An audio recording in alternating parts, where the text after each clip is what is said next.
My water pump started leaking last week, and I thought I could fix it myself by watching a few do-it-yourself videos. I'm not too knowledgeable on this, but YouTube is good for finding a lot of pretty much do-it-yourself on everything. Now, it should have been about an hour or two repair. It took me 6 hours because some nuts and bolts in the do-it-yourself video that I was watching, they skipped some steps because they assumed that, people knew what the hell they were doing. So I got it done, and I put everything back the way it was, and it was good. I thought, yeah, bitch, I did it. Did it myself. I saved around $500. And then I started putting my tools away. And as I was putting my tools away, I found this. This is not what you want to find. You don't want to find extra parts at the end of your repair. And now I have to do the whole damn thing all over again. So that's what I'm doing today for this video. Step 1, remove everything that's in the way towards the water pump.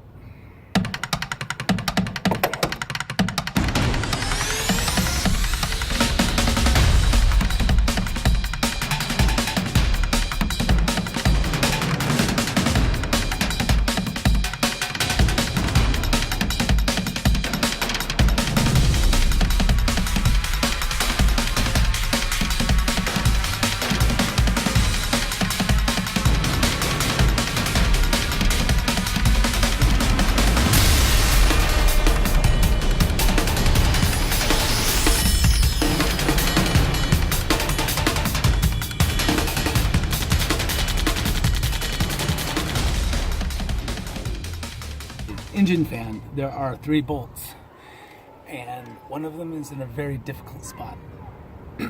So it takes the most time. I have to actually get under the car, which when you're repairing your car on the side of the road is the most dangerous part. Let's hope nothing happens. Okay. I got that little tiny bolt that's really hard to get to off from the bottom. That only leaves 2 more on this fan. So let's get to it. But first, before we get this other fan bolt out of there, we have to take off the air intake tube, which you can just do with a twist, I believe. They make it look so much easier in the do-it-yourself video. Okay.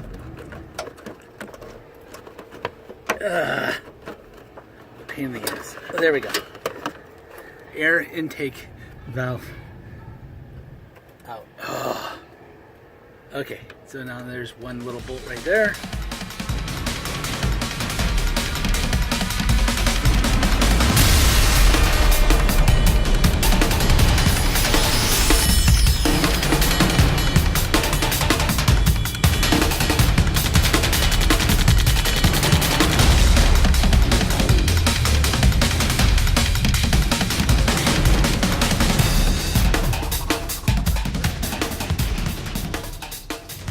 Okay, now I got the fan out.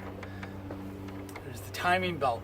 Now in the original do-it-yourself video, they said to take the timing belt off and then unscrew the pulley thingy. And I think that is the technical term, the pulley thingy. Anyway, well, don't do that. Loosen up the pulley thingy, then take up the timing belt, because the pulley thingy, once the timing belt is off, it rolls. So loosening up nuts and screws on something that's not firm and stable is a chore, and it added a good 2 to 3 hours.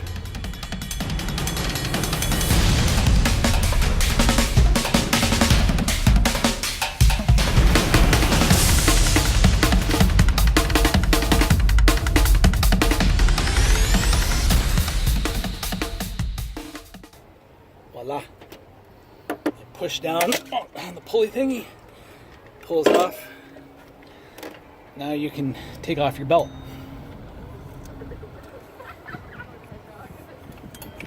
Like so. Okay, now I gotta take off the big pulley thingy. to reveal the water pump. Almost there.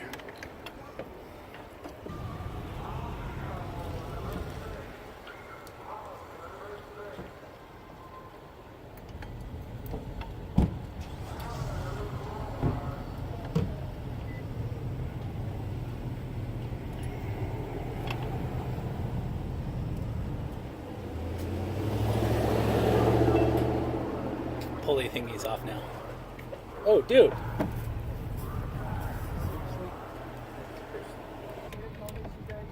Car almost backed into me trying to park. It's the joys of parking on the street and having to do car repair on the side of the road. Live life with caution, but don't be afraid for a little adventure. I'm gonna have to take the water pump, unscrew it, clean it off, dry it off, and make sure that it has enough proper sealant on it and a gasket, and then screw it all in. And this time, do not forget the final screw.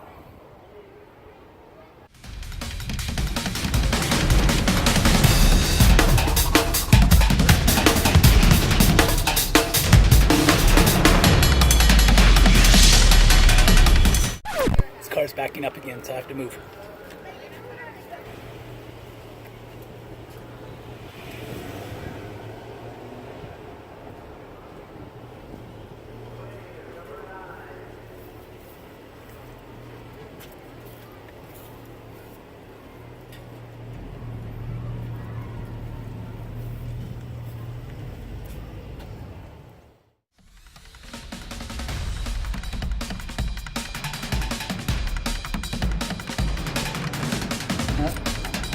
First screw out. Screw number 2. Screw number 3. Screw number 4.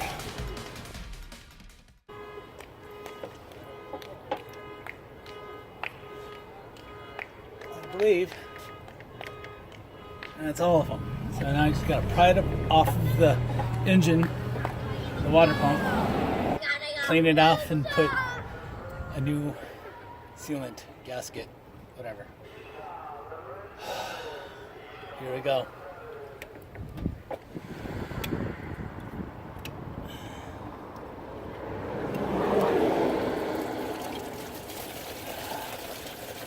There it is.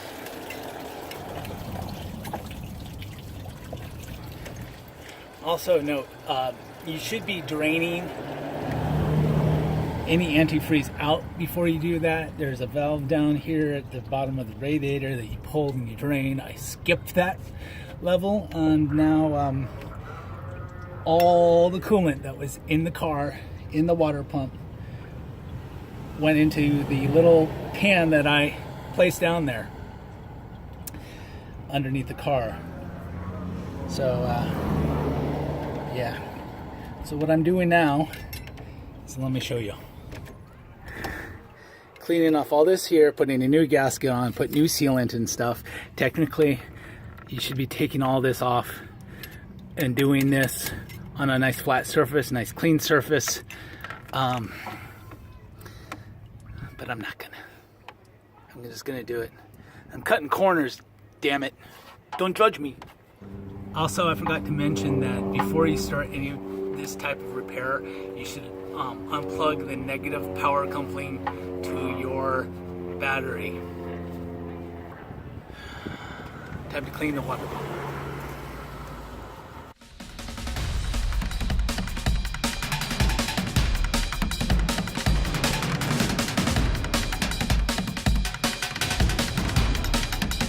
Now we replace the bolts. And this time we won't forget.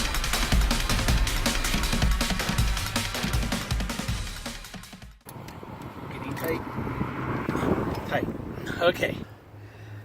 Now, the fun part is putting everything back. Halfway there. The water pump pulley thingy. That's 4 screws.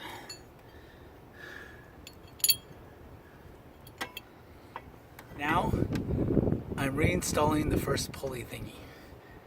that will tighten and loosen them with the belt.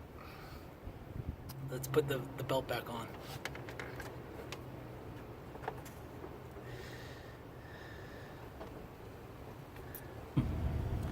Let me show you how the belt looks now. So I got the belt back on there. Goes around. Now here's the pulley thing that tightens it. I need to raise this up, which tightens the belt. In the meantime, screw it in place so the belt remains tight and will not slip or fall off during, or break, God forbid, during while the engine is on. Okay, so I need to pull up on this and screw that in.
Done here. Everything's back in place, everything's good, everything's tight. Here's final.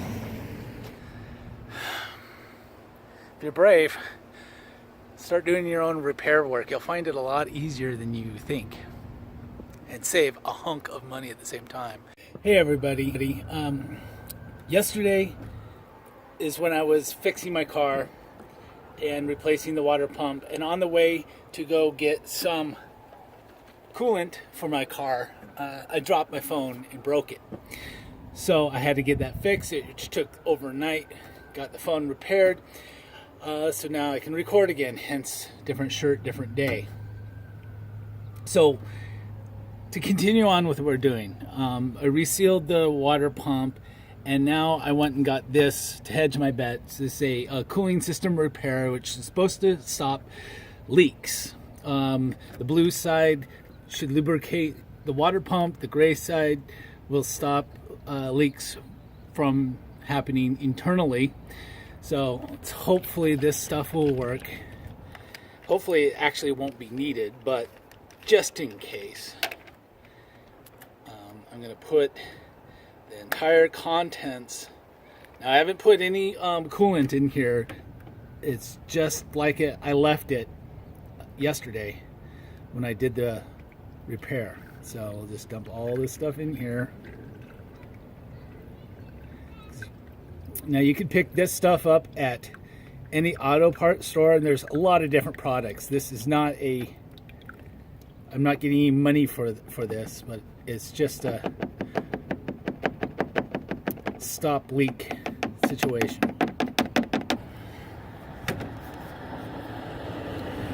Put the coolant in, and then I'm going to start my car. So when you put your coolant in, your engine should be running technically.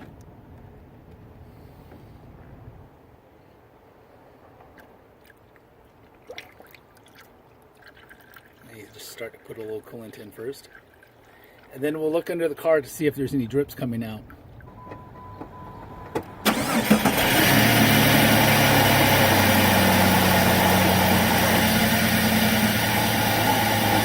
Seems to be idling okay. Finish putting in the coolant. Fills up, bubbles a little bit, and then sucks back down. That's when you add more.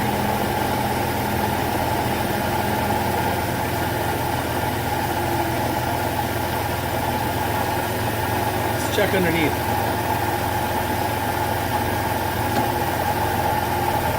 I don't see any drips so far. Good sign.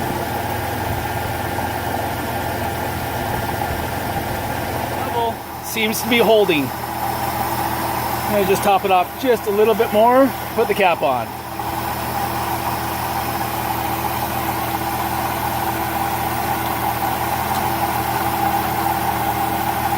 I can. There we go. Well, looks like I was successful in my task. Probably saved myself about $400 to $500 in labor, in repair fees. It was quite a task since I didn't know what I was doing. It took me two different passes at it, but I finally did it. Thank you for joining me once again on this vlog. There are more fun things that I have planned coming up, so please like, subscribe, and you know all the rest.